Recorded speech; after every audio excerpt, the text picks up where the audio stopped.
सारे कार्य अपने जीवन में करे। पहला कार्य शिक्षा व्यवस्था की क्रांति, और छोटी मोटी क्रांति नहीं कि एक गुरुकुल खोल दिया, नहीं, ऐसा गुरुकुल खोला कि अंग्रेज इस बात को पहचान गए, इस बात को भांप गए कि ये गुरुकुल भारत की आजादी का नींव साबित होगा, ये गुरुकुल भारत के परिवर्तन का सूत्रपात करने वाला है। इसलिए उन्होंने षड्यंत्र करके वहां पर अंग्रेज अधिकारियों को भेजा, कभी छापा मारा, कभी कुछ किया, और कहा कि हम आपको ऐड देना चाहते हैं, हम आपको पैसा देना चाहते हैं, हम आपको फाइनेंशियल सपोर्ट करना चाहते हैं। लेकिन स्वामी श्रद्धानंद ने कहा, मुझे तुम्हारे किसी फाइनेंशियल सपोर्ट की आवश्यकता नहीं है, क्योंकि तुमसे फाइनेंशियल सपोर्ट लेकर के मैं अपने बच्चों को तुम्हारे ही विरुद्ध खड़ा नहीं कर पाऊंगा।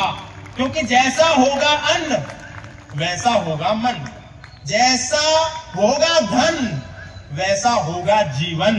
तो तुम्हारे अपवित्र धन को लेकर के अंग्रेजों, मैं अपने ब्रह्मचारियों को, अपने बच्चों को, अपने विद्यार्थियों को तुम्हारे विरुद्ध खड़ा नहीं कर पाऊंगा, इसलिए क्षमा करना अंग्रेजों, मुझे तुम्हारे किसी भी फाइनेंशियल सपोर्ट की आवश्यकता नहीं है। उन्होंने उसको, अंग्रेज अधिकारियों को वहां से भगा दिया। इतना साहस था स्वामी श्रद्धानंद ने, और उन्होंने फाइनेंशियल सपोर्ट नहीं ली। उसके बाद जब उनके कार्यों का प्रतिबिंब समाज में परिलक्षित होने लगा, तो वहां पर ब्रिटेन के राष्ट्राध्यक्ष, कई देशों के प्रधानमंत्री, उस समय अंग्रेज सरकार के वायसराय, उस समय के कई दिग्गज क्रांतिकारी, महात्मा गांधी तथा कथित क्रांतिकारी, भारत के प्रथम प्रधानमंत्री, भारत के 5 से ज्यादा प्रधानमंत्री तो नावों में बैठ बैठ करके गुरुकुल कांगड़ी में माथा टेकने स्वामी श्रद्धानंद के चरणों में जाते रहे।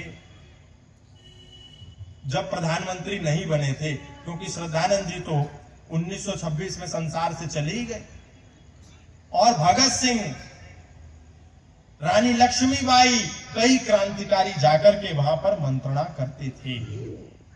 ये स्वामी श्रद्धानंद का व्यक्तित्व था, जीवन था। लेकिन उसके बावजूद भी कई लोगों ने यह आरोप लगाया कि श्रद्धानंद ने इस संसार के लिए किया क्या है। उनके रहते हुए यह आरोप लगाया कि तुम खुद को सन्यासी कहते हो, खुद को महात्मा कहते हो, तुमने इस संसार के लिए किया क्या है, बड़े आराम से रहते हो, मौज मस्ती से रहते हो।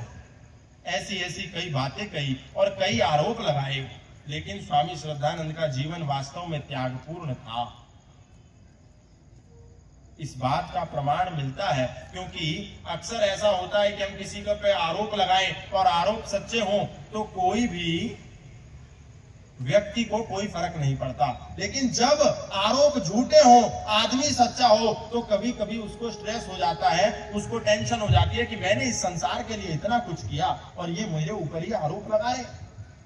इतने भीषण, इतने झूठे, कुछ अपने ही लोगों ने जो एजेंट बनकर के उस समय अंग्रेजों के उनके साथ घुसे हुए थे, उन्होंने उनके ऊपर ऐसे ऐसे संगीन आरोप लगाए कि एक रात के भीतर स्वामी श्रद्धानंद का इतना उनको टेंशन हुई, उनका स्वास्थ्य इतना बिगड़ गया कि उनके सिर के आधे बाल और दाढ़ी के आधे बाल सफेद हो गए। उनको इतनी यातनाएं, वैचारिक यातना, शारीरिक यातना, सामाजिक यातना से गुजरना पड़ा। बावजूद इसके वो रुके नहीं, गुरुकुल बना करके वहां से संन्यास लेकर के दूसरे को सौंप करके वहां से चले गए। इतना बड़ा त्याग भी कोई नहीं कर सकता। और अपना एक घर जो था, जो बैरिस्टर रहते हुए, वकालत करते हुए, उन्होंने अपनी संपत्ति से बहुत अच्छा बंगला बनाया था, वो भी गुरुकुल के लिए समर्पित कर दिया। यानी अपना तन भी, मन भी, धन भी और संपूर्ण जीवन भारतीय संस्कृति के लिए उन्होंने आहूत कर दिया। लेकिन हम ऐसे श्रेष्ठ पुरुषों के बारे में उतना नहीं जानते जितना हमको जानना चाहिए, और उनके बारे में खूब जानते हैं जो मांस भक्षण किया करते थे, जो ना जाने क्या क्या काम किया करते थे। उनको सन्यासियों का आइकन हम मानते हैं। लेकिन जिसने नास्तिकता के बादल को जीवन से छटा करके पक्का ईश्वर भक्त बन करके संसार का सबसे बड़ा काम किया, आज कई लोग उनके चित्र को पहचानने में असमर्थ हो जाते हैं। और मैंने जो प्रारंभ किया था कि श्रेष्ठों को अश्रेष्ठ बना दिया और अश्रेष्ठों को श्रेष्ठ बना करके सबसे ऊपर छाप दिया।